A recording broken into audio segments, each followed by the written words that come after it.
Tawo, Edlenete, Hoa. Hello and welcome, my friends, to Missing and Murdered Indigenous Women Girls Two-Spirit Plus Community Awareness Event. We are live from Treaty 8 territory, the traditional lands of the Cree and Dene, as well as the unceded traditional territory of the Métis peoples. We acknowledge all beings of this territory. We honor our ancestors who walked these lands before us, the relatives who walk with us now, and those that will walk them after us. I'm your host, Jess Croucher, Neheo Esqueo of Fort McMurray 468 First Nation, descendant of Paul Cree Band and Willow Lake Band. I'm the founder of Powomu Creative, as well as the Community and Indigenous Relations Specialist with CETA, and I'm so honored to be here with you today. Hi Mustahi for joining us on Red Dress Day, a day of awareness to address the ongoing crisis of systemic and gender-based violence on Indigenous peoples in our communities. This event is brought to you in collaboration with Athabasca Tribal Council, Nistawoyou Association Friendship Center, McMurray Métis Local 1935, Chipewyan Prairie First Nation, Fort McMurray 468 First Nation, Fort McKay First Nation, Athabasca Chipewyan First Nation, Mikisew Cree First Nation, the Regional Municipality of Wood Buffalo, Center of Hope, Pride YMM, Waypoints, and our friends at Arts Council Wood Buffalo. We are so thankful that our community has come together to acknowledge this important day, increase visibility and impact because we are stronger together. Today we are discussing missing, murdered, and exploited Indigenous peoples, and we would like to gently remind our viewers that this subject matter can be upsetting and even triggering for some, so we encourage you to reach out for support if you feel distressed. Resources are in the caption of this video. Carley Moore, Indigenous Health Support Worker of Nistawoyou Association Friendship Center, and Liz Keating, Mental Health and Addiction Support with Center of Hope, are on standby to support you. For the next little while, we welcome you to listen with an open heart and an open mind as we hear from our Indigenous leadership and local dignitaries in their support of Indigenous communities. We'll view a mini documentary produced by McMurray Métis Local 1935 about their stunning Red Dress project before we head to our live panel discussion with local advocates to learn about the cause, calls to action, and resources within our community. You will also have the opportunity to ask questions, so please put your questions in the comments below of this live stream and we will try to address as many as we can. But first, we ask that you please join Elder Lorraine Cardinal Corrigan as she blesses us with an opening prayer. Thank you, Creator, for bringing us together today, and we pray for strength, unity from this day forward. Kanam skumtin he mercy. Tanse eglanate. Hello everyone, my name is Carla Buffalo and I'm the CEO with the Athabasca Tribal Council. I would like to ask that we stand together against the violence towards Indigenous people. Please listen to today's speakers and partake in the various online activities hosted by a number of partner organizations. I ask that you focus on their words. They are speaking for Indigenous people who have been silenced by violence. When thinking about your own silence, consider this: your silence is a form of acceptance. We must work towards change.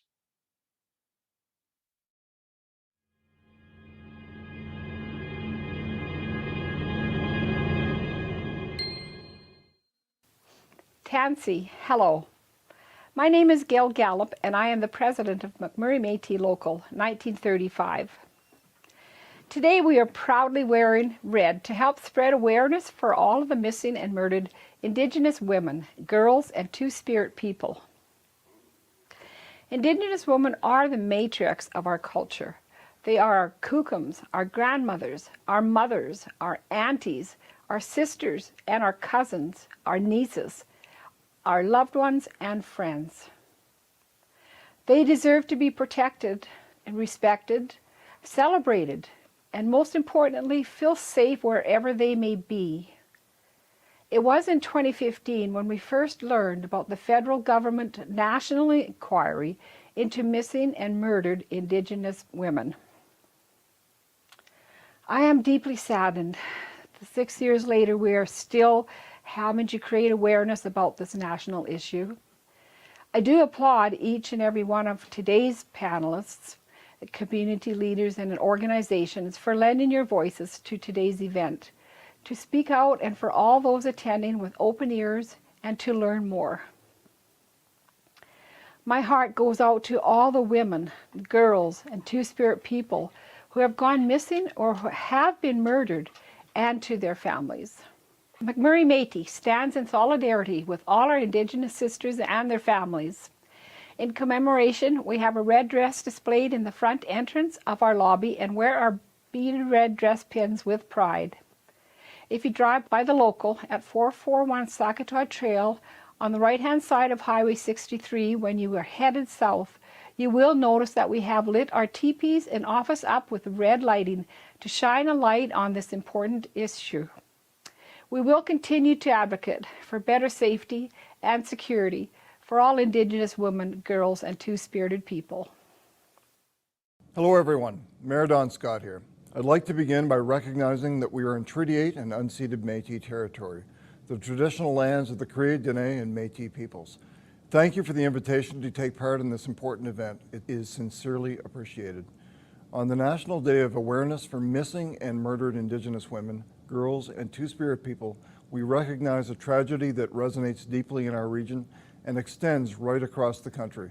Systemic violence against Indigenous women, girls, and Two-Spirit people is a national crisis that requires urgent, informed, and collaborative action. That's why the Regional Municipality of Wood Buffalo joins Indigenous, local, provincial, and national governments and organizations in support of this day. We also support the justice-related Truth and Reconciliation calls to action and the annual vigils to honor all those whose lives were taken and the families impacted. Today, as a municipality, we've issued a proclamation to recognize and highlight the importance of this solemn day, and we're using our social media platforms to help build awareness. This evening, the lights on the Saline Creek Bridge in Waterways and the canopy at McDonald Island Park will be red in honor of all those who have been lost. These gestures represent our deep concern as well as our commitment to stand with you. Once again, thank you for including us in this important event. Hi, my name is Treasure Cooper and I'm the Cultural Coordinator here at McMurray Métis.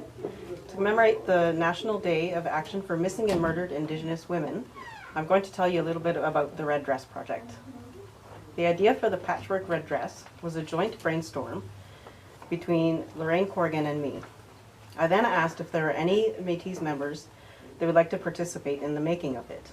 The idea was that each participant would make 1 or 2 8-inch squares inspired by the Missing and Murdered Indigenous Women's Movement.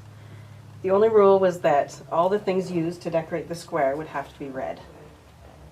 We would then assemble all the pieces together into a patchwork dress in commemoration for MMIW, and in doing so, creating this beautiful art piece that now graces the office at the McMurray Métis.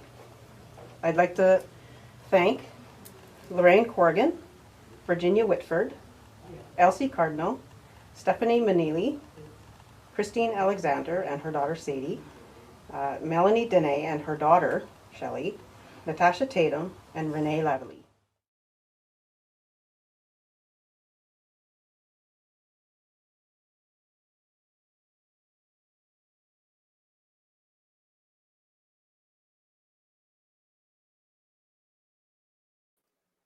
My apologies, I was muted. Welcome back to our live presentation. Hi, thank you to Elder Lorraine for opening in a good way. Thank you to our leadership and friends for sharing stories and support. I'd like to mention that this live stream will be available to view later on both ATC, Athabasca Tribal Council, and Arts Council Wood Buffalo's YouTube channels. I am here with our esteemed panelists, an incredible group of people from around our region, each with their own knowledge and passion for advocacy, equality, and social justice in their respective backgrounds. We are honored to have them here to teach us and to answer your questions about MMIWG2S+. The goal of this panel is to learn about the ongoing issue of systemic and gender-based violence against Indigenous peoples, the facts, the stories, as well as hear about ways our community can support meaningful change. We invite our viewers to ask questions, so please comment on this live feed in the section below and we will address them. We would love to answer all of them, but we are restricted by time. However, we invite you to reach out to any of our community partners for programming and resources support to support your ongoing healing and learning journey. And again, a gentle reminder that this is sensitive subject matter, and we encourage you to reach out for support if you feel in any way distressed during or after this presentation. Resources are in the caption of this video. So I would like to welcome our panel.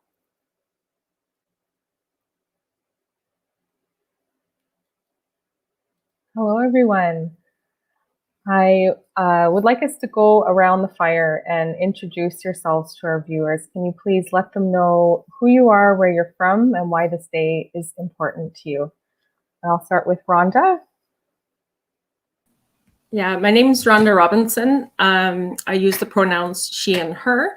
I am a Métis woman. I'm a mother, a daughter, an aunt, a sister, a community member, and an advocate. I currently work at the not the Friendship Center. I work at the Center of Hope as the Fund Development Coordinator, and I also am a group facilitator for Markimi Treatment Center for a Women's Addiction and Recovery Group. In addition to that, I sit on a couple local and provincial advisory boards for addiction and mental health. Thank you. Nicole? You're on mute. Sego, good morning, folks. My name is Nicole Orji, and I am Haudenosaunee from the Six Nations of the Grand River in Southern Ontario.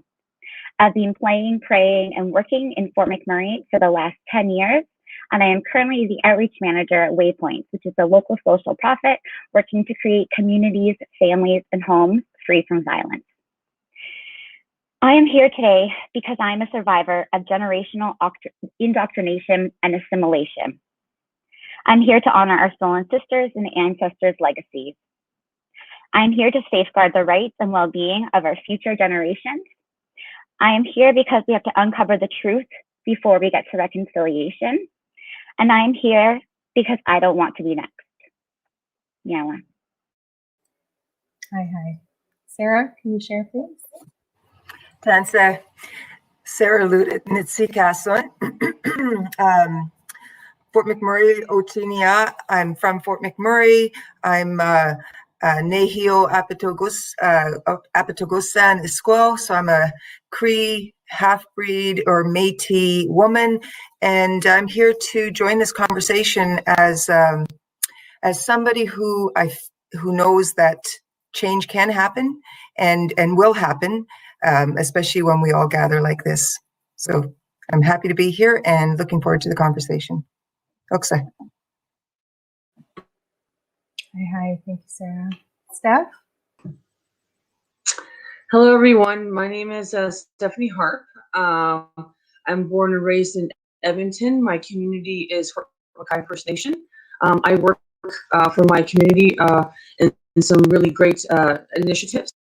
Very, very happy about that and excited. And I'll be working with Athabasca Tribal Council as well to bring some initiatives to the north. So yeah, it's been amazing. I am also a international advocate for murdered and missing and exploited Indigenous peoples of Canada. I have my TEDx talk out that they're using in schools right now, so that's really great for the youth. And I also am I was a participant for the National Inquiry, and I work locally, provincially, nationally, and internationally with United Nations and youth representatives from all over the world. So thank you so much. I'm honored to be here today. And I'm here because my mother, my friends, and myself as a murder attempt survivor, I'm here for all of them and all of the murdered and missing families that I work with and take care of. So thank you. Marcy Joe. Hi. Mitchell. Hi, I'm Mitch. I use all pronouns. I am a Métis two-spirited person from the Métis Nation of Ontario. I am the chair of Pride YMM, as well as a member of the Regional Advisory Committee for Inclusion, Diversity, and Equality for the RMWB, and I am here to be a voice and advocate for two-spirited people. Hi. Thank you all for sharing. I would like to open the discussion with our first question. What is MMIWG2S+? What does it stand for, and what does it mean? Steph, I wonder if you could open us up. Well, it's for our murdered, missing, and Indigenous women, girls, and our two-spirited plus LGBTQIA gender diverse community. But we also have to include the men and boys. The men and boys, they get Starlight Toured, they get exploited, they get targeted, they get, they go murdered and missing as well. And they need to be included in a part of this. So a bunch of us people on the ground and advocates and grassroots community have come together to change that to MMEIP, murdered, missing, and exploited Indigenous peoples, so that it includes them all. And so at this point in time, we don't want anyone left behind. And that's really, really important that all are included, because all are affected. And this is a national crisis, a national shame, a national genocide, a national oppression, a human rights violations, and a racist system that needs to be rebuilt from the ground up. And we need to lay a foundation now, and that's what it means to me. Thank you.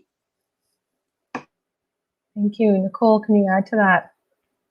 For sure. Thank you, Stephanie, for that. So MMIWG2S+ is one manifestation of the ongoing genocide that is taking place across Turtle Island. It is the culmination of centuries of power, control, assimilation, violence, broken treaties, and promises. It is the ongoing violation of both human and Indigenous rights and treaties. MMIWG2S+ represents the colonial goal to wipe us out, to get rid of the so-called Indian problem.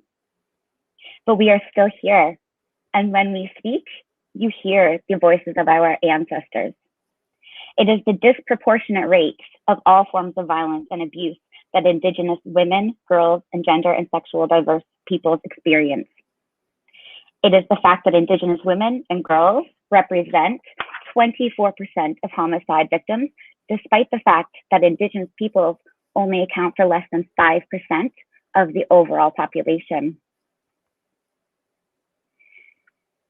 It is the fact that Indigenous women and girls between the ages of 25 to 44 with Indian status, and that's what it's still called, are 5 times more likely than other women of the same cohort to die because of violence. It is forced sterilization, birth alerts, and racist systems. It is a stain on the past and the present, and I hope we can work together to remove some of the stains for the future, because everyone deserves a life free from violence. Thank you. Hi, Nicole. Mitch, would you like to add to that? Thank you. Stephanie and Nicole have really covered so much of the topic already, and to me, MMIWG2S, it represents the fact that Indigenous people are 10 times more likely to experience violence than white people, and that already our Indigenous queer community becomes amplified and multiplied, because when we look at intersectionality, the queer community is already faces their own discrimination, their own disenfranchisement, and when we combine that with being Indigenous, it just gets even more. It just amplifies and gets even worse. Thank you for that. My next question is, oh, did someone want to talk? Steph, go ahead. I'd like to add to that, okay? So our gender diverse community are one of our most exploited community in this country of peoples, of community, for the fact that they have their own struggles, and with everything they have to face as what they just shared with us, that Mitch just shared. That's on my list. I have a safety list that I toured all over this country. And because they don't have safe space, because they know when they come out and share their truth, sometimes it's not accepted, sometimes it's embraced. And many of them are on the streets, they're homeless, they don't have this acceptance, they come on social media to share their truth and they get this negativity. It's ridiculous. It's ridiculous. So if you do your history, our two-spirited have always been here, have always had their role, okay? In the South, they had beautiful, beautiful traditional roles. And that is something that needs to be embraced. They've always been here. Do your history. That way. My next question is, why does the red dress represent the missing, murdered, and exploited? Rhonda, can you share with us? Yeah, sure. Thanks, Jessica and Stephanie, Nicole, and Mitch for your sharing of wisdom so far. So what I've discovered through the years is that, initially I'd see red dresses hanging, or whether it was in a place of work or in the community or pictures of it, and became curious about what that meant. And that was probably about 7 or 8 years ago for me. So Jamie Black is a Métis artist who had a art project in response to the missing and murdered Indigenous women, girls, and Two-Spirit back in 2010, and created this project of red dresses to be hanging, which has then grown into much more than one project and one awareness. Other artists and communities took interest in that, and through her discussions with different communities and elders and people that she knew, red was chosen as it's seen by many as a way for the spirits to be able to see and come back. It's the only color, some believe, that is able to be seen. And it also represents, wearing a red pin, seeing it. What we're doing here today is having a voice for those who don't have a voice, and speaking about the things that they're not able to speak about due to being murdered or missing or exploited. And also red relating to blood and lifeline, and something that connects all of us, regardless of who we are, how we identify, where we live, that there is a connection. And it is also a symbol of vitality and violence. Seeing an empty dress hanging without a woman wearing it is pretty powerful experience to realize that the body is not there, and really makes me think about the women who are missing, the women who have not been found, and the women in the future, who will be impacted. And hopefully the more that we talk about the Red Dress Day, and the more we educate and the more people learn, that those numbers will go down, and that, the violence will stop. Thank you. Sarah, can I have you add to that? For sure. I mean, Rhonda did mention everything that I was going to say too, so I won't repeat that. But what I've come to learn, just even in my own understanding of indigeneity, of being an Indigenous woman and reclaiming that, that lifeblood component, red being that's very symbolic color, is also lending itself to blood memory, and we cannot deny that. So when we have to do these national days of awareness to make other people aware, we live with that every day. We're living with this. And what I also, really appreciate with the red dress, when I was 19, I had a red dress. I used to call it my power dress. And I didn't realize it at the time. I just I felt pretty, right? I felt pretty and I felt like powerful. I didn't understand it. But now that I've come to learn a little bit about the deeper meaning behind that color, it really has to do with that, with the blood memory, with that life force that we carry as women. And, so for me, that red dress is also a little bit of the language component to it. Is if you take red dress and just pronounce it a little bit different, redress. When you redress something, you are remedying and setting it right. And so I think that to me is really powerful as well, that part of the language part, because we need to set it right in terms of women and the place that they hold. Canada has a lot of work to do, and we have to keep on doing these until we can actually get it right, until we can set up women into that position that they are honored and thriving. So when we say, I wore this shirt, "Come on, Canada, stop the genocide," because really, if we do not become very loud about this and we don't start calling it what it is, it will go away. May 6th will arrive and something else will happen that'll take our attention. We need to be reminded daily that this is an ongoing issue. It's systemic. And, so if we don't, and the way anything that works in a systemic manner, we can forget about it. We could be numb to it. We become just, this is part of what's normal. And so wearing red, every time you wear red, just think of that. Every time you see red, think of it. I took a walk just down into the park with my granddaughters. And I'm sitting there on the bench and I look over and they have some red willow planted in a very, very strategic way, right? So it's like maybe about 6 inches away from another plant. And then you got some trees that are very nicely groomed. The red willow is also nicely, kept. And I come to realize also that even in there's little nuances that are very visible if you just pay attention to it.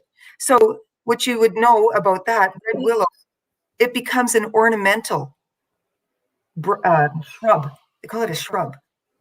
But if we want to come back to understanding the meaning behind even a plant like that, plant being a relative, that being a plant that has, such important medicinal properties and always had been. It wasn't ornamental. It had purpose. And it was allowed to grow and flourish on its own. So those were little, these are little things that I'm just always paying attention to now. So red, yeah, it's powerful. Let's always wear red. Thank you. Hi. Our next question is, can we share some of the statistics on the missing and murdered and exploited in Canada, Alberta, or our region? Nicole, can I ask you to answer that question? Yes, thank you. And thank you for all of that, Sarah. I think it's super important to acknowledge that red dress is redress and work towards that on a daily basis. And thank you, Jess. This is actually such a difficult question to answer because there are so many discrepancies between the numbers, especially on federal and provincial levels. There is not one single database or a source of data, especially because there wasn't always race-based data collected or captured in the past. Many times cases go cold or an alternative narrative is given that highlights the apathy of Canadian society. The numbers of missing person cases in the Sovereign Bodies Institute fluctuates based on when an individual is found. It also includes unknown cases where an individual is removed from a missing persons database at some point, but no evidence exists to determine whether they were found or deceased. According to that institute, Alberta had the highest number of missing and murdered Indigenous women, girls, and gender diverse people between 2015 and 2019, with 93. That was followed by 65 in Ontario, 61 in Saskatchewan, 56 in Manitoba, and 38 in British Columbia. An RCMP report released in 2014 and covering an earlier period determined there were 1,017 homicides of Indigenous women between 1980 and 2012, revealing a rate of about 2.6 deaths per month. These are not just statistics. These are our sisters, our aunties, our relations. And the inquiry found the RCMP numbers were likely an undercount of that. And that's been heard again time and time throughout the national inquiry and the final report. However, according to the Native Women's Association of Canada, Alberta has the second highest number of cases in Canada. According to the NWAC, there are 9 cases of missing and murdered Indigenous women and 93 cases of missing and murdered Indigenous women and girls in Alberta. This accounts for 16% of all cases in NWAC's database. The number of cases is second only to British Columbia. More murder cases than missing cases. 84% of cases in Alberta are murdered cases, which is considerably higher than the national average at just 67%. The percentage of women missing and girls is lower than the national average, 14% in Alberta versus 20% nationally. Lastly, I'll just say women aged 31 to 44 represent almost a third of all disappearances in Alberta. This is much higher than the national average at 21%. And this is significant as too often cases of missing Indigenous people are stereotyped and or dismissed as involving only runaways. Maybe they're gone out partying and they'll be back a few days.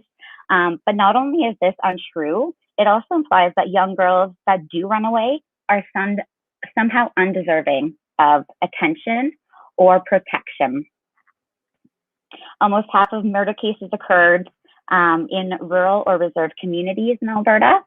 And overall, most of the known cases in Alberta occurred in urban areas, particularly Edmonton and Calgary. However, urban cases represent a smaller share of murdered cases, 58% compared to 50% in all of Canada. Lastly, in Alberta, or Fort McMurray, between 2004 and the present day, we have a record of 8 missing or murdered relations, but this does not reflect our sisters who were missing or murdered outside of the RMWB, but had the municipality or any of our communities as their home community. It also does not reflect our relations who went missing prior to 2005. We honor all of our fallen sisters, their families and communities, locally, provincially, and across Canada. Thank you. Hi, thank you, Nicole. Stephanie, can I have you add to that? Well, it's not in the Canadian, it's not on the Canadian agenda to start collecting data and evidence against themselves of how they're failing. You know, and I've been in a room with the Alberta government and told them all their failings, and that was years ago. And it is very vacant in the north, but we have a lot of work to do, and the work's going to get done here right away. And we have to do the work ourselves. This has to be at a grassroots level. This has to be at a grassroots level. This is how we're going to find the truth. You know, my mother's case was dismissed. We don't get justice. It's different for us. So we have to approach it differently. We have to do the work ourselves. So that's what I'm doing. That's what a lot of us are doing. That's what this team is getting done. And we're moving forward because we can't be under government thumb and be restricted or muzzled or anything like that. It has to come from our people, our grassroots, and our truth. So that's for sure. Mitch, can you add to that?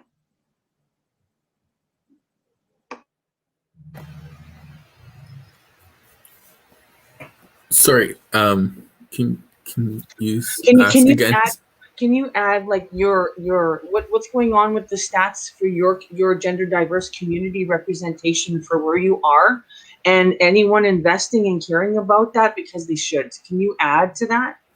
Yeah, absolutely. So we know, especially our most vulnerable queer population is our trans population, and they experience violence, I believe, at 20 times the national rate, if I'm not mistaken. And then that is always increased for Black and people of color, including Indigenous peoples. And I don't have the exact statistics, but we know that all queer people, but especially our trans community, and experience way higher rates of violence and murders. And it increases when you put race into the equation as well.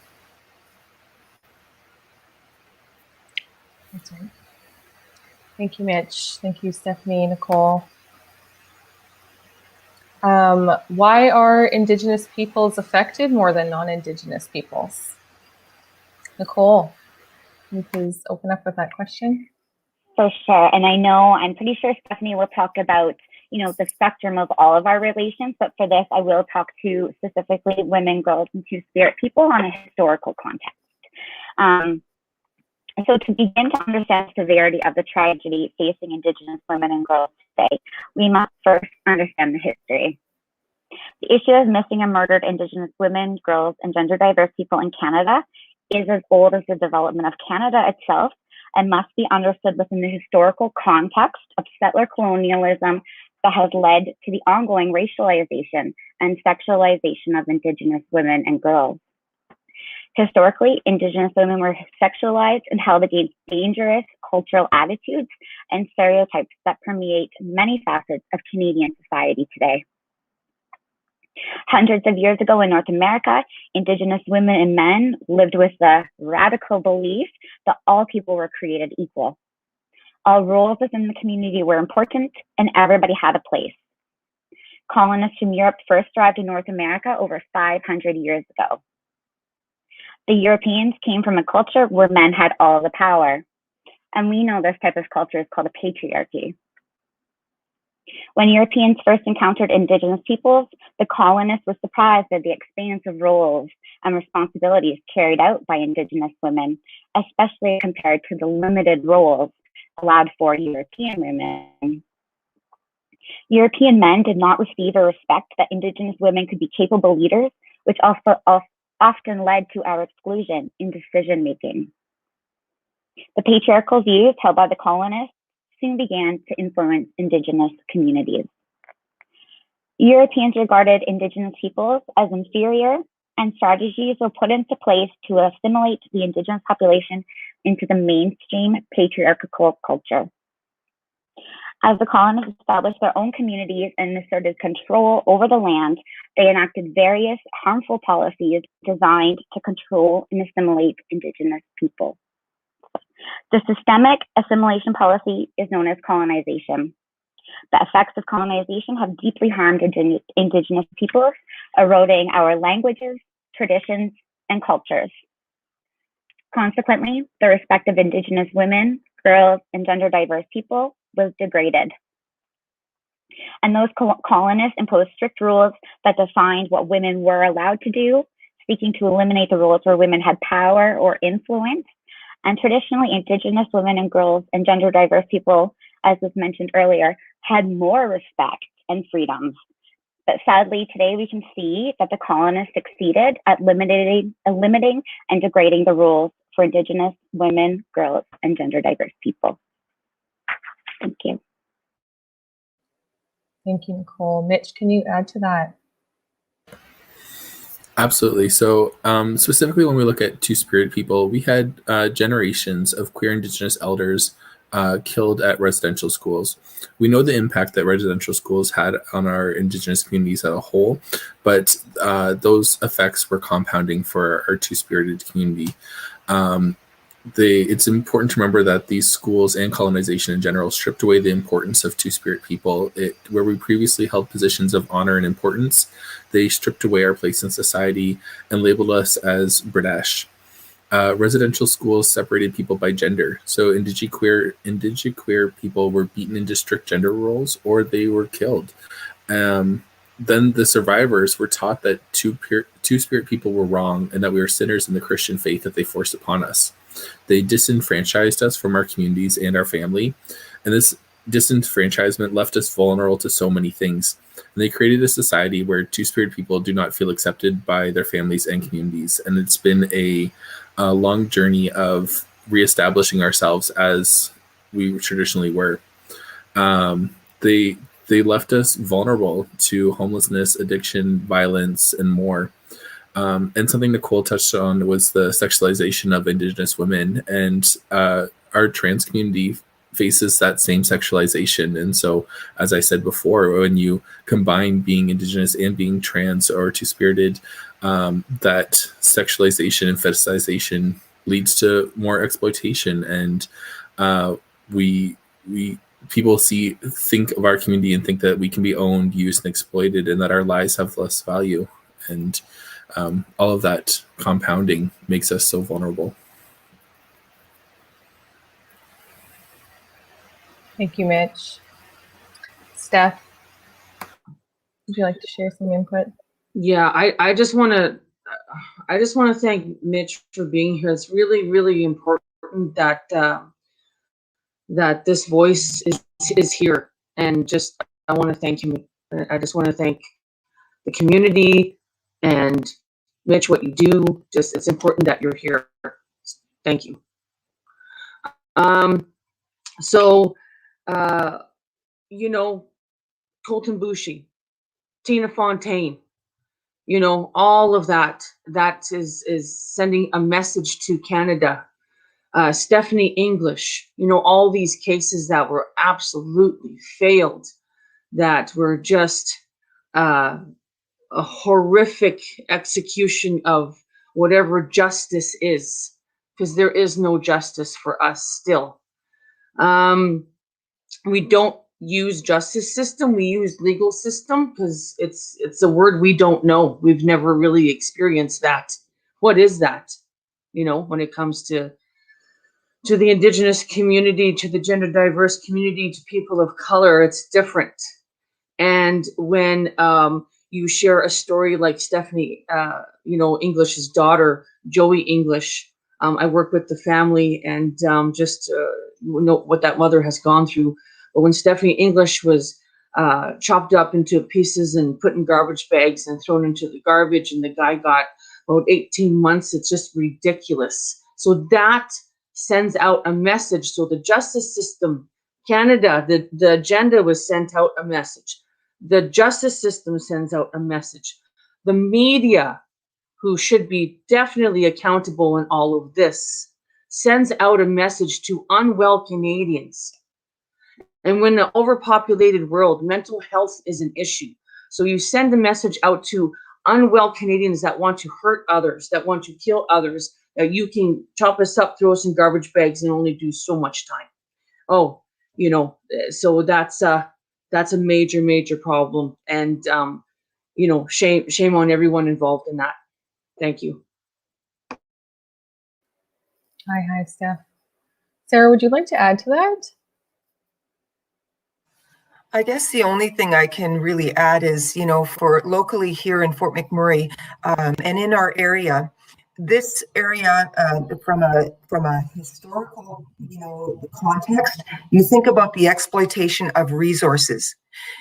Prior to oil, you know, we're looking at the fur industry. And that in itself is, you know, if you're not paying attention, Think about what that means from that patriarchal, from that colonial ideal, and what that means to Indigenous women and girls and Two-Spirit. Like, think about that. Even in that context, when you think, okay, they're coming in, you've got the exploitation of these resources, you're going to have the exploitation of women, girls, Two-Spirited plus. You will have that. It's undeniable. And so for us to even think in today, oh, we're doing it right. We're doing it properly now. That's why these calls to justice are so, like, why are we not paying attention to that? The calls to justice go out primarily government, industry, organizations, and yes, to individuals, to each of us. But, you know, when we can just sit by idly and say we are an economic engine, we're also the exploitation engine that's happening. And so, yeah, that's about all I can say. You know, that's undeniable.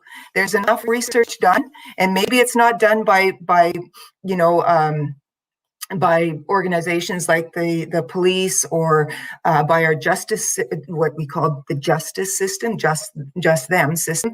But it is done by our local grassroots people, because we see it, we're living it, we know the story. So, you know, it's exploitation is going on all the time, and it's going on here. Don't kid yourself. It's just because we've slowed down a little bit. That's still going on, and it's still going on because we still have those divisions in, you know, there's still that marginalization that's happening. And as long as that's happening, also the exploitation is happening. Thank you. Halfway. Thank you for that, Sarah. Would anyone else like to add to that? Okay. What is the final report and calls to action? Can we describe what it is and what the whole process behind that was? Sarah, can I ask you to share on that one? Well, I won't recite every call to action. There's 231 calls, and in 6 years, what calls have been met? I think we're trying to make some headway in that.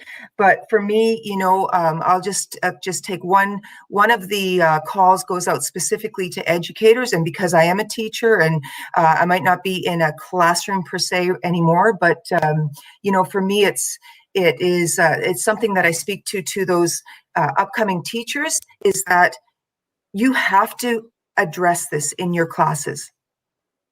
Maybe if you're teaching a grade 1-2 class, it might not look the same as what you're teaching to a grade 12 class, but you should be talking about it. You should be talking to all your students about what it means in our country, what's real. Because every time, and I just recently taught a university course just this past term, the winter term, it just ended. And every single time I get the same kind of, you know, well, how come we don't learn about this in school? So why are we not learning about this in school?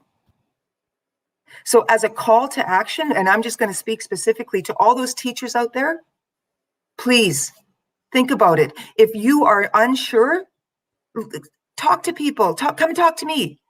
Go on the internet, look at the resources, the National Aboriginal Women's Association. I can't remember the acronym right off the top of my head. For some reason, it's just gone. But, you know, they have resources there. You just have to type it in, go look. And what can I do in my classroom? And so the calls are many. But if you can just focus on one, and that is to bring it, to talk about it. Put a red dress in your classroom. I just want to end with, because I know other people may be able to speak more clearly as to the cause specific, but I want to talk about what's going on in the Yukon. The Yukon are doing something about it. They've identified from this from this document, from this national inquiry, okay, they've come up with their own process. And their process is looking at addressing those systemic, causes, right? So they've identified 4 pathways. One being the historical, multi-generational and intergenerational trauma. That's one of them. It's a pathway to this going on. And it continues to go on wherever you are. And then the second one being maintaining status quo. And think about that. Our institutions do that all the time, maintaining status quo. Third, social and economic marginalization. Is that happening in Fort McMurray? Yeah, you can bet it is. And the fourth pathway is ignoring it. Ignoring that there is agency and expertise of Indigenous people and communities that's going on, and we're ignoring it. So the Yukon is doing something. I'm not saying everybody let's follow what the Yukon is, but at least go and read what they're doing and think about bringing it back home, and let's make some change. Because I'm ready, and I hope all of you are as well.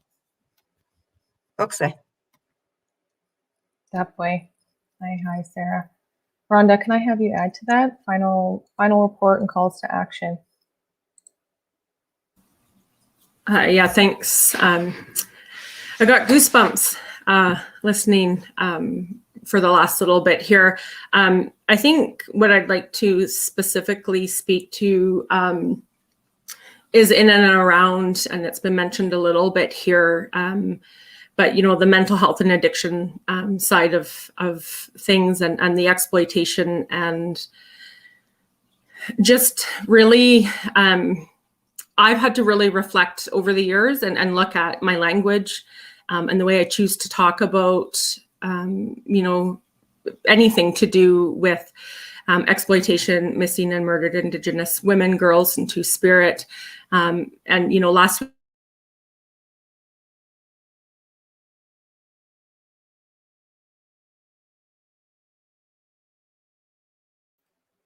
I think we're having a bit of technical difficulty, connection issue. While we wait for Ron to reconnect, I will go to Nicole. Nicole, can you please add to calls to action, final report? Mm-hmm. For sure. So I'll just give a little context to the final report. So on June 3rd, 2019, the National Inquiry into Missing and Murdered Indigenous Women and Girls released its final report titled Reclaiming Power in Place. I believe it was dropped in the comments somewhere.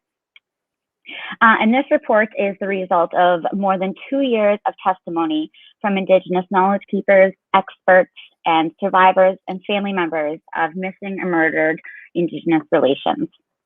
In addition to cross-country, cross-Canada public hearings and evidence gathering from many Indigenous and non-Indigenous groups and individuals, the final report was unveiled in Gatineau, Quebec. And I just want to add this one piece to it that says, in unequivocal terms, one of the commissioners, Miriam Buehler, condemned Canadian society for its indifference and inaction in the face of the tragedy confronting Indigenous women and girls for the past several decades. Quote, "The hard truth is that we live in a country whose laws and institutions perpetuate violations of fundamental rights amounting to a genocide against Indigenous women, girls, and gender and sexual diverse people." So I think that that's a pretty bold statement. I don't think that there's really anything incorrect in that statement. I think if we were to look at the 5 key elements of genocide from the United Nations, you would see that Canada is complicit in each of those 5 actions. And that's really what the report is highlighting, along with 231 calls for justice that include provincial governments, federal governments, municipal governments, our social services, our police, and as they said, our Just Us systems. And it also calls on every single Canadian. And it calls on every single Canadian to denounce and speak out against violence against Indigenous women, girls, and 2S LGBTQIA peoples. And it also asks us to decolonize by learning the true history of Canada and Indigenous history in your local area. Learn about and celebrate Indigenous people's histories, cultures, pride, and diversity, acknowledging the land you live on and its importance to local Indigenous communities, both historically and today. And I implore each and every one of our guests and watchers, to the viewers today, to go and check out that report and do your due diligence and walk this path with us, because we can't do it alone. We need everybody to be doing this work, and that's what this report calls for. Thank you. Hi, thank you, Nicole. I would just like to mention we will be sharing the resources, some of the resources discussed at the end of this presentation. So please keep an eye out for that. Rhonda, we'll come back to you. Can you please share what is the final report and calls to action? Yeah, sorry, it might happen again and freeze. So I apologize for that. I think for me, I think I got a little bit ahead of myself for the next question in answering, but for me, it's a guide, a tool, it's direction of how myself as a community member and as a woman, as a professional, as an advocate and as a friend, things that I can speak up about professionally, any type of system I'm part of that I have influence on, and to have the voices heard of those who aren't able to speak. And then also to make sure for me that I'm not perpetuating anything unknowingly or knowingly, around unconscious biases that have come from all kinds of aspects of my life, and really a learning. And if you don't want to read through the whole report, it is lengthy, then read the calls to action. And it's important. It should be important. It's worth the time to read it and become educated as a community member, to help stop and speak up for those who are not able to speak for themselves.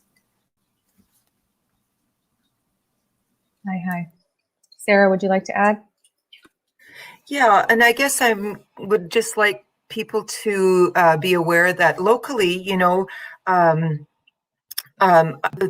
Sequoia, I don't know if anybody's familiar with Sequoia Youth Center. I think it's that might be a little bit different, but they call it Sequoia out in Chip Prairie Dene First Nation, and they did a kind of like an art, putting it out there, painted rocks painted red, the women from their communities that they wanted to honor that have gone missing or are murdered.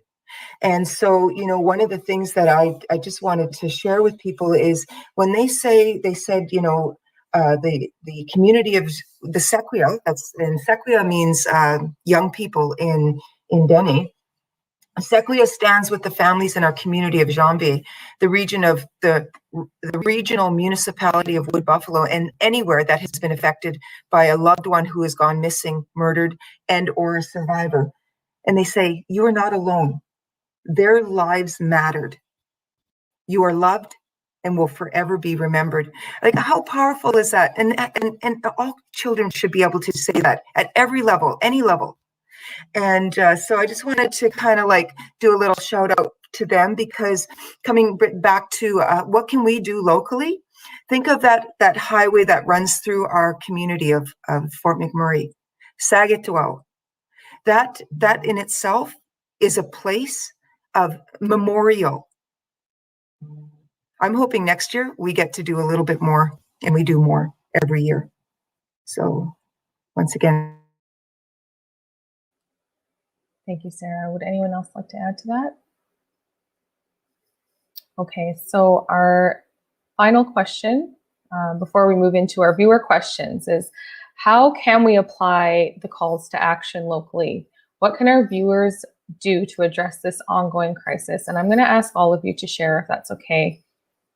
We'll start with Rhonda. Thanks, Jess. I think what we can do locally is be kind to other people. Be kind to ourselves. Speak up when you see something that seems unjust, or sometimes you see things happen that leave a bad feeling, and that maybe you should intervene or call for help to intervene. Changing the narrative about history and about the things that we've heard, and my friend Nicole here at something else had mentioned something that really stuck out for me, and this is that continual learning, is also to change the language around victim blaming and putting it on who is responsible. And so rather than saying missing and murdered Indigenous women, girls and Two-Spirit, and exploited are vulnerable. No, they are targeted. And, that was a couple of weeks ago, and it's powerful to me. And so my language has changed, which for me changes impact and affects those around me. I think to educate others and share, share this panel discussion through one of the YouTube channels mentioned previously, Athabasca Tribal Councils and Arts Councils. It will be on there for anybody to view. I think it's to ensure that, we are not perpetuating any type of violence against women in our language, in what we accept as funny, in what we accept as jokes. And that's also been a learning over the years, and speaking up when something is inappropriate that is adding to that violence and degradation that can happen.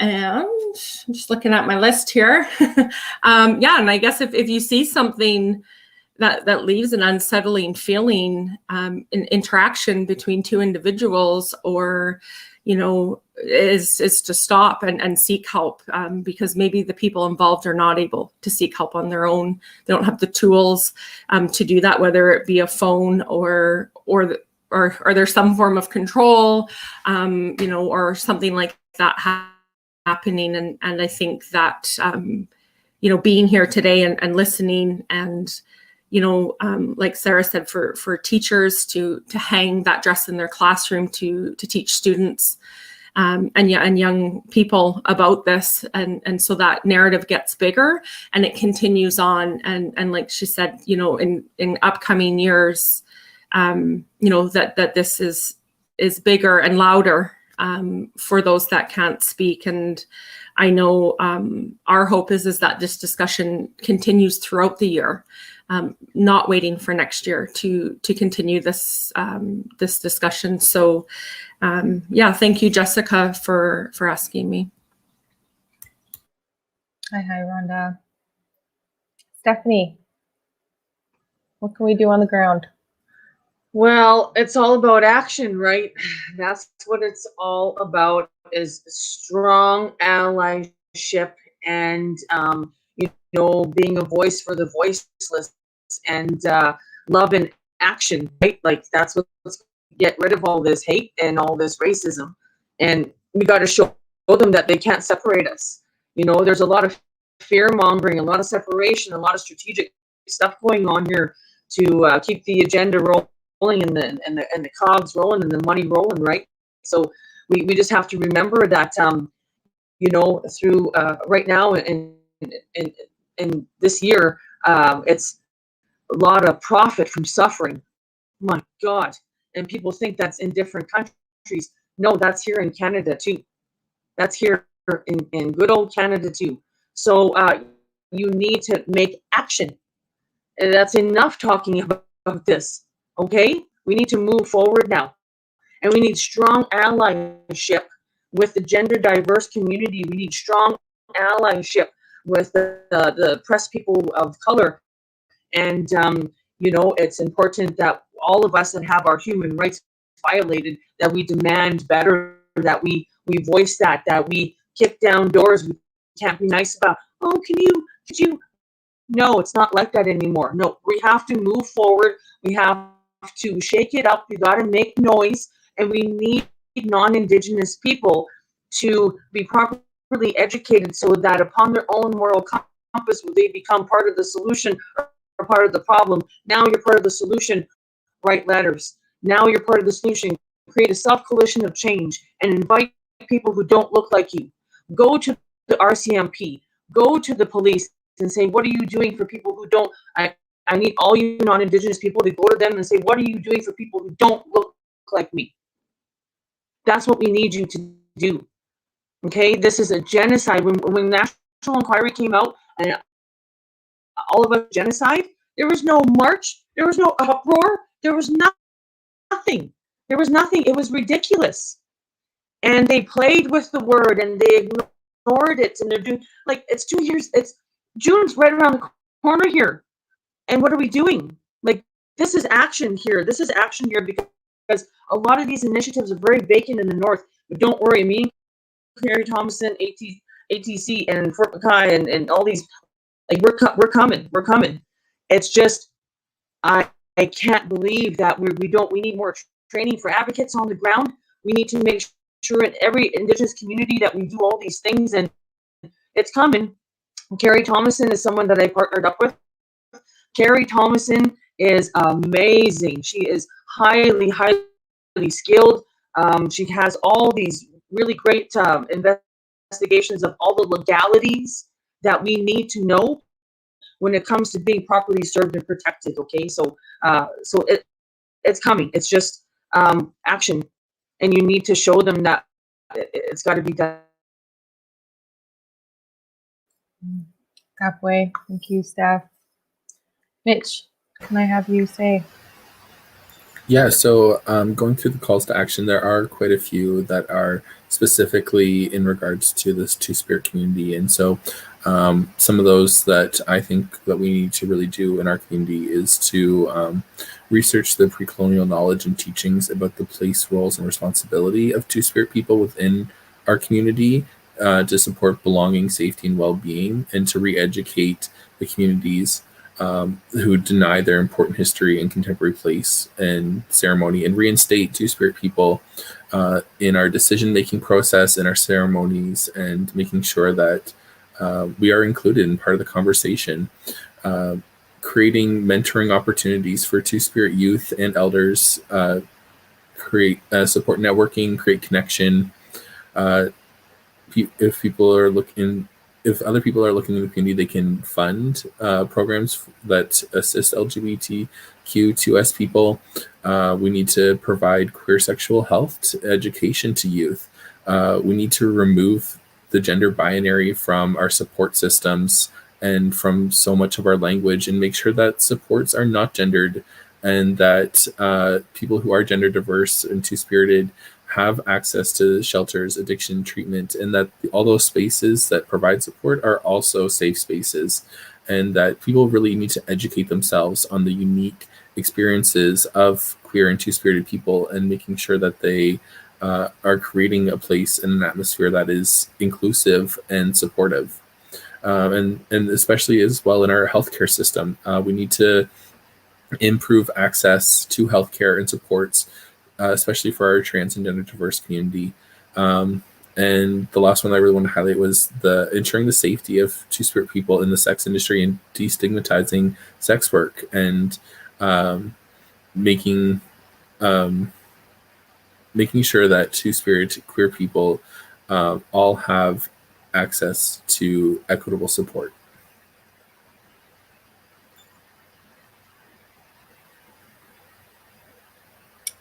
Thank you, Mitch. Sarah, would you like to share what we can do here? Well, and if we're going to change the wording from missing and murdered to honored and thriving, then, you know, going back to those pathways that the Yukon has kind of highlighted as we know that this is why we have this issue, then let's just come together and think of what could we do to address historical, multi-generational and intergenerational trauma? What are we doing here in our community on that? If we're not doing much, let's do more. If when you know that there is a status quo or we're doing something because the general population believes this is the way it should be done, then let's stop it and let's change it. Let's involve, as Mitch has said, involve people who are marginalized, who are being discriminated against, who are having and experiencing, trauma and violence. And so let's involve them. That's an action. And, let's stop ignoring the problem. That's an action. Stop ignoring it from this day forward. And we'll change missing and murdered to honored and thriving. Okay. That way. Hi. Nicole, can you share? Perfect. Well, thank you everybody for sharing. I don't know how much more I can add to that, but I'll try. So regardless of your position or your place of work, bottom line is we're all treaty people. I say this because Canada, as a signatory of the treaties, represents each of you as Canadians. Therefore, you also have a role to play in upholding our treaties and working towards dismantling systems of oppression and colonization. So I think together we need to look at this through an empathetic lens. Let's create space for understanding of the causes of the systemic abuses that our fellow Canadians continue to experience. Let's begin by acknowledging that everyone should be entitled to lives free from violence. As settlers or immigrants, the first thing you can do is to listen to Indigenous peoples. We can learn so much about the crisis and how to help by listening to their stories with open ears and open hearts. The best way to become good allies to Indigenous peoples is to learn how from Indigenous peoples. Settlers also need to take a more active stance by challenging racism in our lives and pressuring our governments to do the same, because there's really only one thing that's disproportionate about the rates up here, and that is the ongoing disproportionate rates of violence. So when you hear something racist or sexist, point it out. There is a lot of work to be done, but if we all work together, we can put an end to the genocide. It's about learning and honoring our history and connections to the land. Building off what Stephanie says, I've heard a lot of times now that we're not calling it reconciliation, we're calling it reconciliation, because it's been years now and there's no action. Where are those, 94 calls for just or close to action in the TRC report? Let's look at those again. This is about actually doing the reading, doing history, doing homework. It's about standing up when you're seeing injustice. This is about missing and murdered Indigenous relations, but this is also about larger systemic issues that are affecting us. And so when we can take action, when we can stand up, then finally, hopefully, we will be able to reclaim our power and our place. And as Sarah said, we will be thriving. Thank you. Tapway. Hi, Ms. Dahi, to this incredible panel. So powerful. We're honored to have you in our community. We're going to take some questions from our audience. We've had a few that have come in. Our first one is from Mary Landry. She says, are the police helpful or no when it comes to investigations? What changes would you recommend around these investigations? I'm going to open that up with Steph. So if you have any police or RCMP questions, I'm so sorry to tell you, it is very vacant in your area. There is no rooted police, no rooted RCMP, and it's a lot of rookies. It's a lot of go through. It's a lot of the hitchhikers coming through. They come there, they get training, they leave. They come there, they get training, they leave. We need someone and police and RCMP that are rooted. And this system has to change, okay? So this is the strongest suggestion. Demand it. Demand that you have rooted police or RCMP in your area. And you all have to be a collective voice. You got to be all collective on this. And say we do not want any more rookies or trainees or people just passing through. And we want it redeveloped so that when they come into the community, they can't leave until they've done some good. They can't leave until they've made the environment better, until they protected and served and done their job, right? So that initiative has to change. And yeah, it's vacant there. I'm sorry to say it's impossible. Right now, they're investigating Ellie Herman. I've been in touch with the family, and they have great concerns, right? And rightfully so. As we always say, we don't always get the service. We don't always get the proper investment when it comes to Indigenous people, unfortunately. So we need to get more equal human rights when it comes to police procedure. These phone calls, these investigations, the follow-ups, the response. So I've already talked to Edmonton City Police as well, and I've asked them about murdered and missing when they call. What are you guys doing? What are you guys leading up? Like, how does this work? And they said it's a mess right now, to be honest, and they're trying to do something. There's a commitment to action for the police. Website is now up, so you can see what is going on, but they are making change. And I don't know, but I'm sorry to say it's very vacant up there. So we're hoping no more hitchhiker and no more passer passing through. You want rooted police and RCMPs, demand it.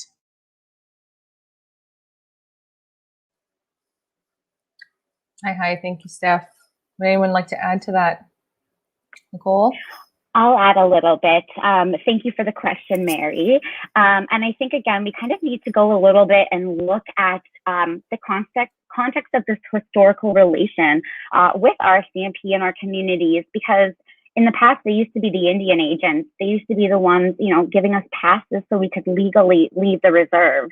So there has been a history of distrust and mistreatment with many RCMP officers over the history of 500 years. And the thing we see happen now, unfortunately, it's a lot of this narrative that's coming out. It's, we have to wait 48 hours if somebody is going missing. And then after that 48 hours, maybe we hear, this rhetoric that she's just gone out partying, or they're just, they'll be back in a few days, and really characterize it as typical of this individual, when really the families know best. We know best what is happening to our relations. And so it's more about taking that action immediately when that is told to them. And it's not about dismissing or switching that narrative around. It's also, they need to be collecting more of that race-based data and doing the research and doing investigations. I think they need to be opening up cold cases from the past. We know of multiple incidents of cases in Alberta where there's been a mishandling of evidence. You can look at the case of Colton Boucher and how the RCMP officers treated his family. And we also have instances where, somebody is murdered, but they're classified as a suicide. And so how do we actually get this equal number and these real numbers to be able to further this work when we're not getting that assistance? So as just to build off on what Stephanie says, it's got to be a whole lot of dismantling and rebuilding, and demanding action and demanding change. Thank you. Thank you. Would anyone else like to add to that question? I just have one more thing. Just last year alone, there was a couple Indigenous women who they had wellness checks sent for them, and the police ended up shooting them in their homes for a wellness check. So the police are supposed to be, we've tasked our police with doing tasks that should be going to mental health supports or should be going to other supports, and they're not trained for them, and there's no excuse for shooting somebody like that in their own home. But it happened at least twice last year alone in Canada that Indigenous women were shot during a police visit for a wellness check, which is unacceptable. That's right. Thank you, Mitch. Would anyone else like to add to the RCMP's position in our communities? If I could just say something too, I hope we can actually now begin conversations with the RCMP. Like, why isn't somebody representing the RCMP on this panel? Because that's where you can see this action being taken place. It's serious. It should be seen by that agency as a serious issue, not just their issue, not just Indigenous people's issue or that community's issue. It's our issue and their issue. And then, I just would really, one of the questions was, how do we get police to take this serious? We got to keep on pressuring them. We have to go and demand that they are doing something. Right now, and I'm hoping in our community, because I'm actually staring at the RCMP station here from my home. I would have liked to have seen a red dress hanging from their in their doorway, and they got trees there. They can hang it in the trees. I know that they are trying to make change. Well, what are they doing? What are those actions? I want some answers. And if anybody out there in our audience is working with the police or has had a question, their RCMP stations, what are you doing about it? Like, I'd like to hear from them as well, because I want to know what I can do instead of just looking at that building and wondering. Thank you very much. We will take the next question now. Kennedy Marshall, Quay, I work as an MMIWG prevention worker in Sydney, Nova Scotia. What types of programs do you think would be appropriate in terms of prevention? That's a great question. Rhonda, would you like to open with that one? Sure. I guess for me, my knowledge and perspective comes specifically around mental health, including addiction, in terms of the advocacy that I've been able to do. And I think it's just educating and talking about it, talking about the difficult things that many don't want to talk about or don't want to acknowledge that's occurring, hanging those dresses in the hallways and in schools, because it sparks conversation and curiosity.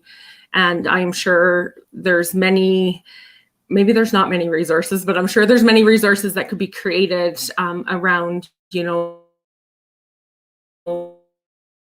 specific language for children. But I really do believe, as a mother, having those conversations in real language, because it is a real problem, and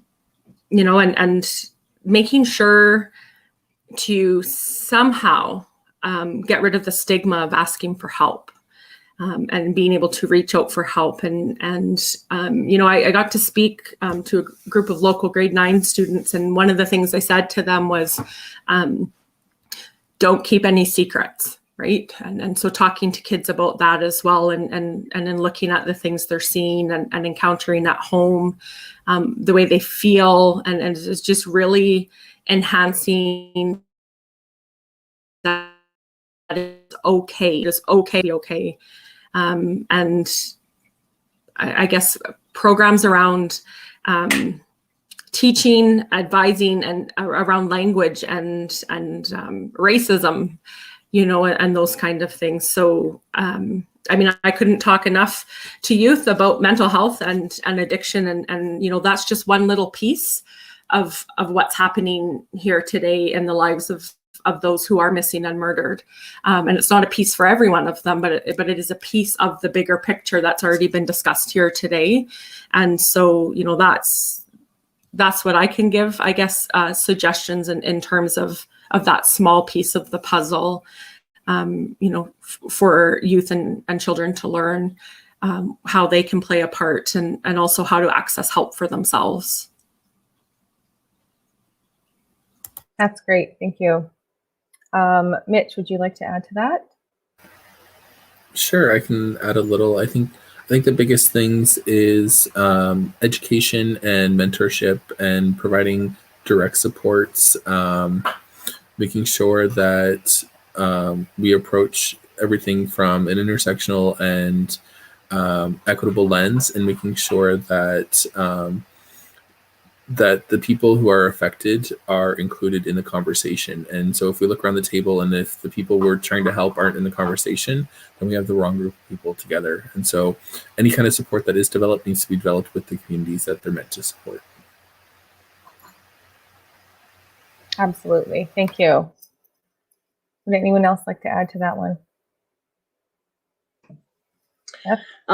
It's really important that because every region, every community has different effects and different needs, so it's hard to kind of like pinpoint that. But what you do is you do an info session from the people you were trying to serve. You know, you just do an info session, a collection of data. You get their voices heard, and then you develop from there, because then you're truly serving who you're really trying to help by having them communicate the needs. So that's where you should always start. It's just very vast across this country, but it's there. It's there. So That's great. Thank you. Nicole. Yeah, I think a big part also, or a small part of it also, is some of this anti-violence work and trying to, teach about systems and how we can work towards creating better systems for all of our relations. It's about perhaps doing prevention with men and boys, and because we have to bring men and boys into this equation, and men and boys of all walks of life, not just Indigenous. We really need to get voices from our communities to be doing this. It can't just be coming from, a community leader, but prevention work needs to start from the ground up. I believe we really need to have grassroots initiatives. And so I think there's a lot of creative ways we can do this right now, even if it's just raising awareness initially. I think that it's a whole spectrum, prevention. And so I don't think I was very clear in that, but I think that it's the answers are in community. They're in each other. And so just talk with community members and see what they think the solutions are, especially our elders, and especially our youth. I think we have to get that generational linkage going on. So thank you. Thank you, Nicole. We'll move on to I would like to hear from Rhonda. Sorry. I just wanted to add something. Listening to Nicole, oftentimes, I like that this is coming from a school. I'm not sure in that province what it's like, but also oftentimes prevention is one of the first things to get cut when there's funding cuts of the larger systems, and then that there's less dollars for prevention. And I think prevention is very important, and yeah, it just, in my experience, it's always the piece that gets smaller and smaller and smaller. And so I think that advocacy and speaking up, and providing it, where we can and when we can is very important. So. Great, thank you. Anyone else like to add to that one? Okay, we'll take our next question, please. This is a question for Mitch. Art and literature is one way to reclaim and decolonize. What two-spirit artists or writers would you recommend? So writers, I'd recommend Thompson Highway, Kiss of the Fur Queen, and Not Vanishing by Christos, which is a collection of poetry.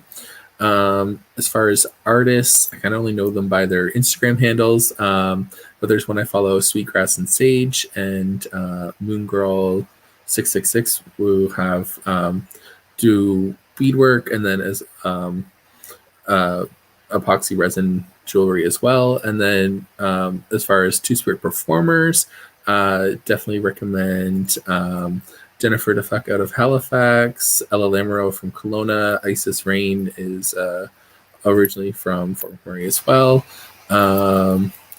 And yeah, I think those are some great starting points. And just honestly, a quick Google search will show you so many. That's right. Thank you. Sarah, would you like to add to that? I was just trying to come up with his actual name, but he's Monkman. He's from, I want to say Quebec, maybe. Anyway, he does his art is it just is so full of all those pieces of teaching, you know, about the historical intergenerational trauma. Ken? Yeah, Kent Monkman. Yes, that's right. So search him up and look at some of his art. It's amazing. Great, thank you, everyone. We'll go to another question. This question's from Donna Fay.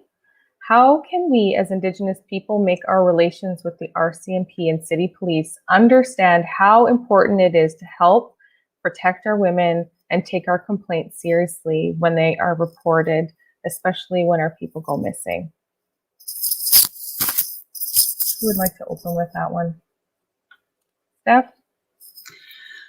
So right now, there is, like I said, the Commitment to Action website. So the Edmonton City Police are backing their chief for racial change. The chief, McPhee, is a Métis man.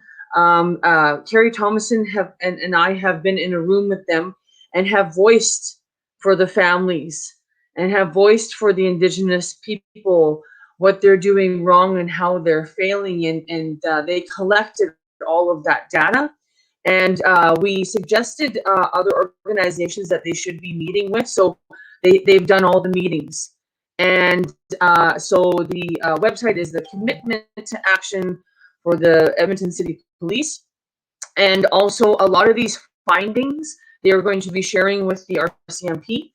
The RCMP has also collected a new table of people, and they have added my two-spirited friend Chevy Rabbit onto this platform.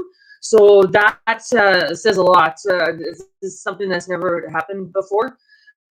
So there are these initiatives moving forward, and we have voiced you know, the everything that they are terribly failing at, and so yeah, they are going to be moving forward, and they've had many meetings since last year, and so I advise you to go there, and you know, also they are interested in our website, that Four Winds has put together as well for our missing.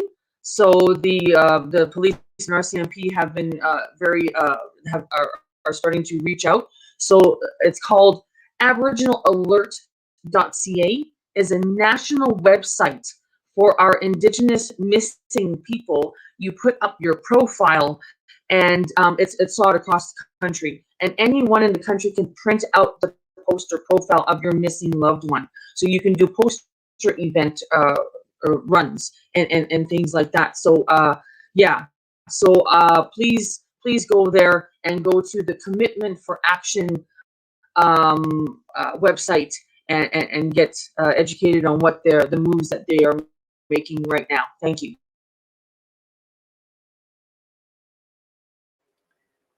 Thank you, Steph. Nicole, would you like to add to that? Sure. Sorry, can I ask you the question to see the question again? Sure. Just wait for our technical to pop it up. But I will mention, because I know it does have to do with RCMP, if you all want to be a voice with us or for us, there is going to be a town hall with the RCMP on May 13th from 6:30 to 8 p.m. And this is their annual engagement. And they're also going to be sharing their new policing priorities. So that will be online. So take a look at that. But in regards to this question, I might be a little bit radical in thinking at this point, after everything that's been written, after all of the reports, I don't think it's up to us anymore. I don't think the relationship building is on our behalf anymore. I think it's up to other institutions and other systems to be taking these actions, to be taking those reports and actually making them live. We've been trying to build relationships. We've been here this entire time. time. We have been saying this for literally centuries. And so what else are we supposed to say anymore? It's not about us. It's about you, or it's about them. Because why are people who are suffering of oppression and racism, why are we expected to be the ones to educate, to help heal, and to build relationships? So I think it's a super important question, but I think it needs to be switched and the onus needs to come off of us now. Thank you. That's right. Thank you, Nicole. Would anyone else like to add to that? Well, just specifically to that question, I would say to Donna and to anyone else, if you're not being heard, keep talking. And if you need to, if they're not listening and they're not responding, reach out to others, because there's others out there. There's any one of us, then there's more. There's more people. So just keep on. Don't be silent. Never be silent. And don't stop demanding justice.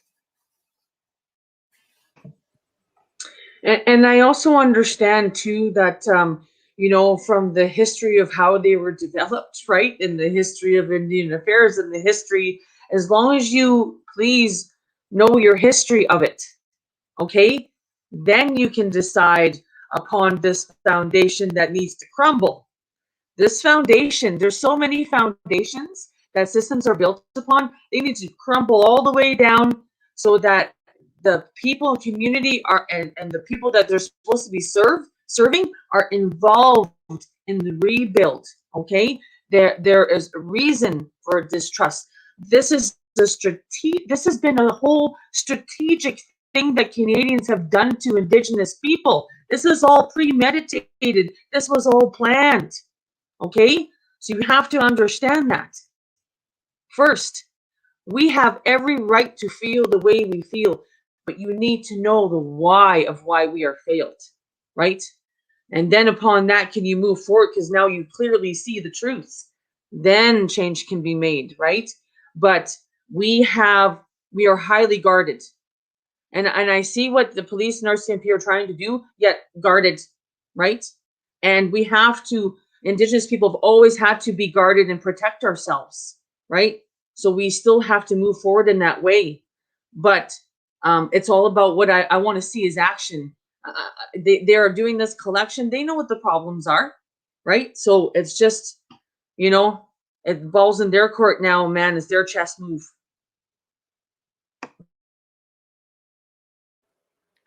Thank you. Anyone else? All right. Hi. Thank you very much to our panel for all those answers. We don't have time for more questions from our audience, but I just encourage you to check out any of our community partners, see resources, programs that we have within the community. We will also be sharing resources to support your ongoing learning, healing journey as well. So thank you for that. Do you have any final words for our community on Red Dress Day? Nicole? It's been said before, but I'll say it again. This is not one day. This is not a special day or a special event. This is every day of our lives. And so I implore you to stand up, to speak out, to walk this path with us, because we're not going away. And so help us be that thriving community again. And let's create safe communities for everybody. Thank you all for joining us today, and I really hope to see you in the future at these events that we'll be hosting. Hi, Nyawa. Thank you, Nicole. Sarah? Oh, Steph, go ahead. Sure. So just so you know, help is coming to the north. Carrie Thomason and I are coming. And so I'm really excited about that. And I want to thank Fort McKay First Nations for all their amazing programming that is going on in my community. I am so happy. I am so inspired. Everything that Athabasca Tribal Council is doing, all of you that are here today and everything that you're doing. Mitch, it's important what you do. It's important what you do. It really, really is. I'm very, very proud to have been with you guys today.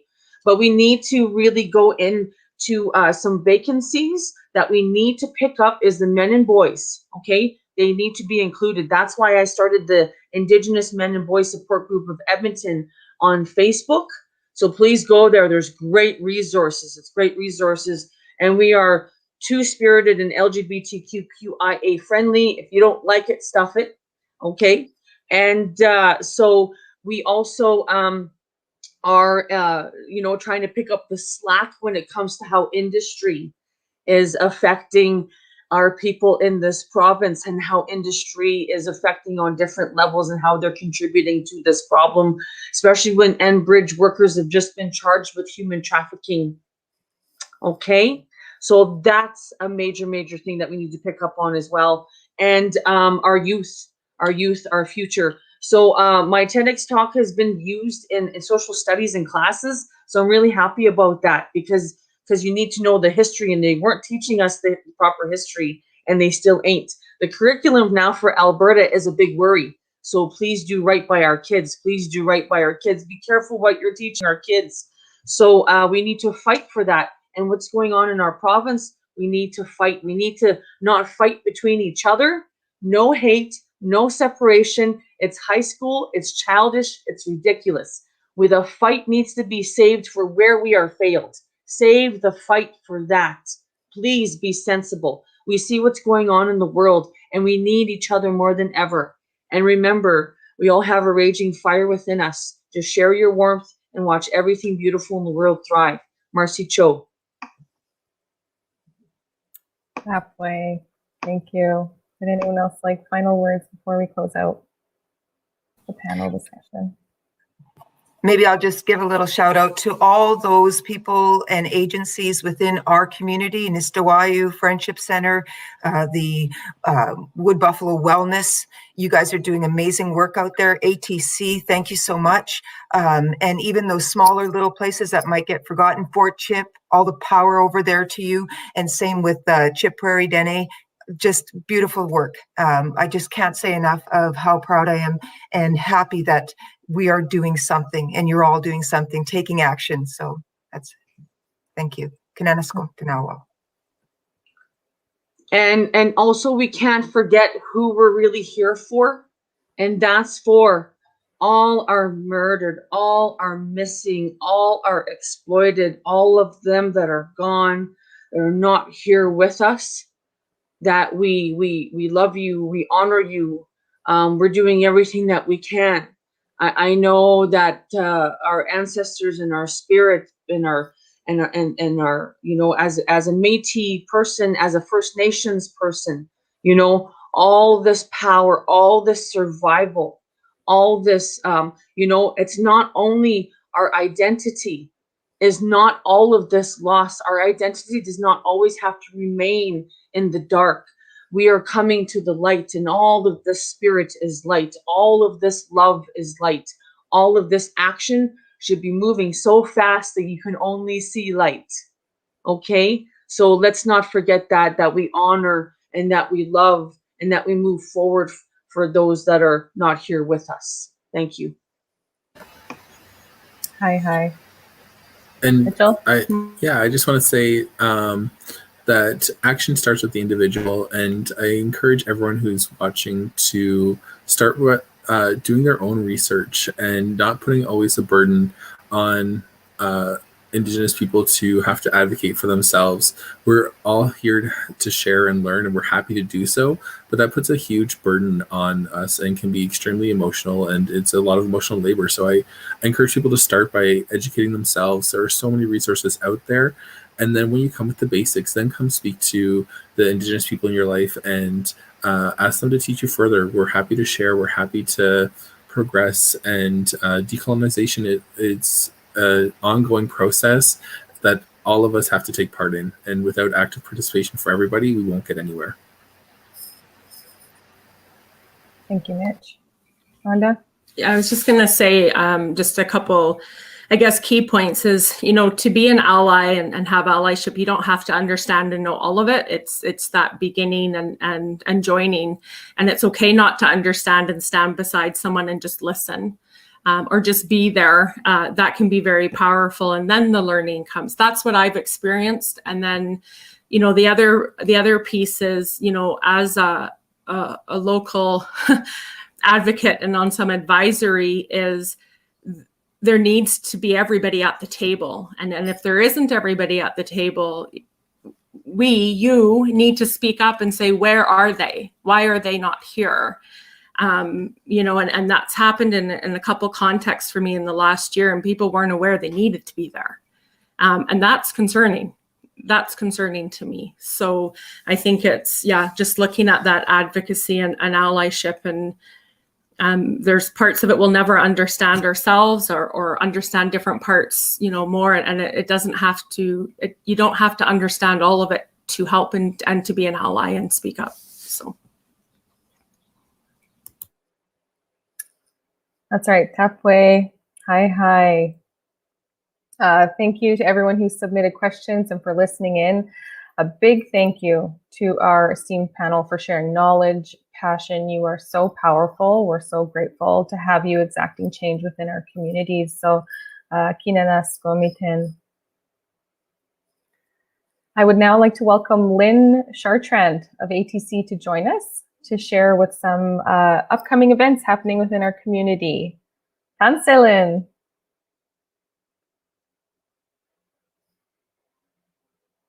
You're on mute. It's okay.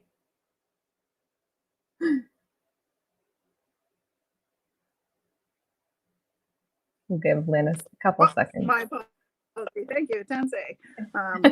Manando. Hi, I'm Lynn Chartrand. I'm the Indian Residential School and Missing and Murdered Women and Girls Support Worker with the Athabasca Tribal Council. ATC is one of our many co-hosts for today's event. My community is the Fort McMurray First Nation 468, located on the Willow Lake in Treaty 8 territory.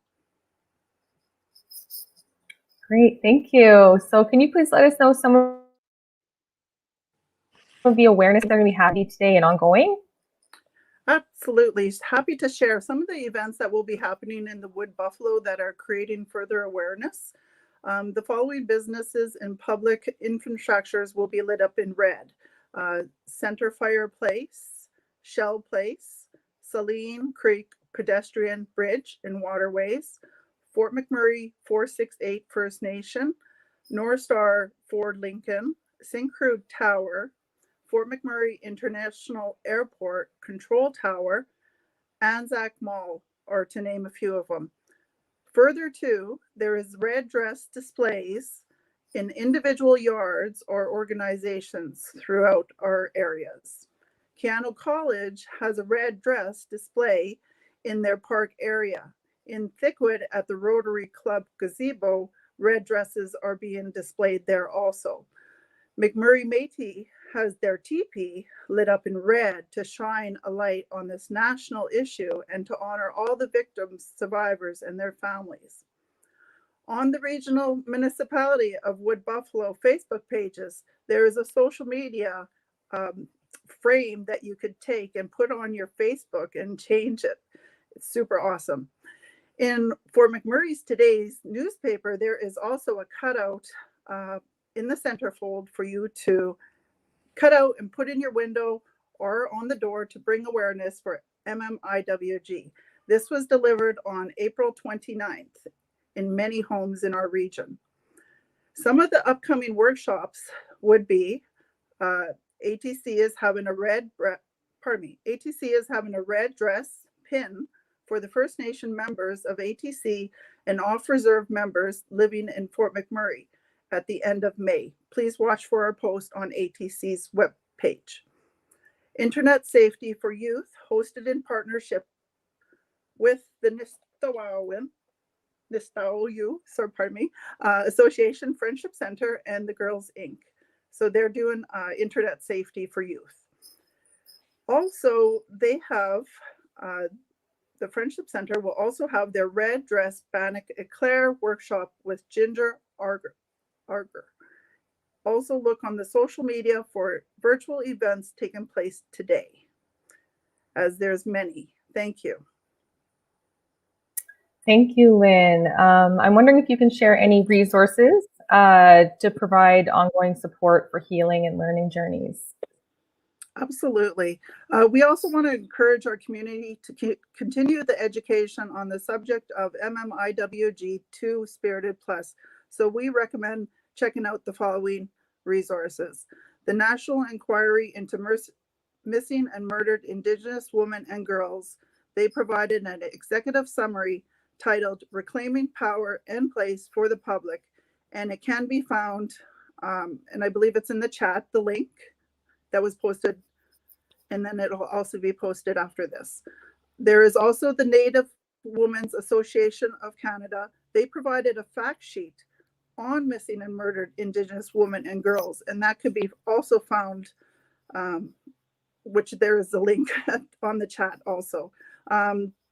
It also should be noted that these resources do include the 2S LGBTQ plus persons as well. Yeah, that's what I have. Hi, thank you, Lynn. Please be sure to keep an eye out for those events in our community, as well as follow up with some of those resources. Of course, there are programs, resources through our community partners, so please support them, check them out, as well as they continue doing the good work on the ground. Thank you, Lynn. There goes Happy. Well, my friends, that concludes the informational portion of our gathering. Thank you for taking the time to listen, to learn and unlearn as we recognize Red Dress Day and the importance of moving forward together. Before we go, I would like to share something I read the other day from Mohawk artist Dawn Setford. And she said, "May our missing sisters, mothers, daughters, aunties, nieces, and friends feel our breath on their faces from all the 4 directions. May they inhale our love, capture our strength, and find their way home. And may the ones in the spirit world watch over us and know that they are missed." I would like to welcome back Elder Lorraine Cardinal Corrigan as we hold a moment of silence to remember and to honor the missing and murdered and exploited Indigenous peoples, as well as to ground our day in prayer. Let's take a moment of silence to think about why we are here today, about our missing sisters.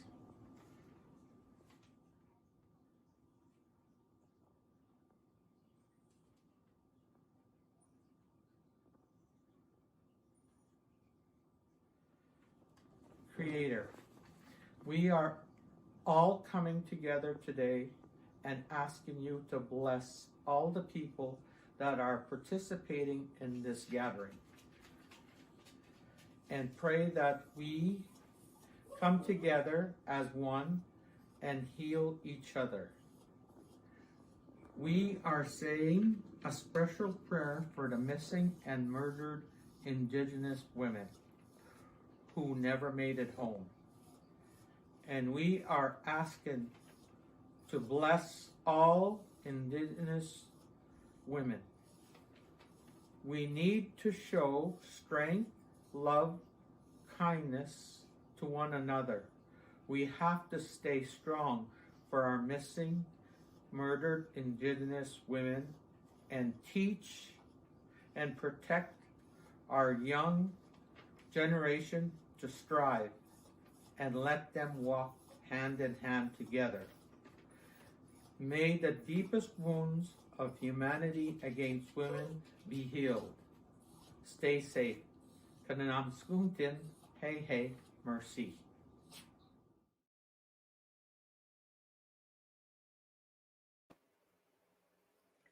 So thank you to all our guests today, our panelists, our community partners, our sponsors, our donors, our volunteers for making this day successful. Don't forget what this day is all about.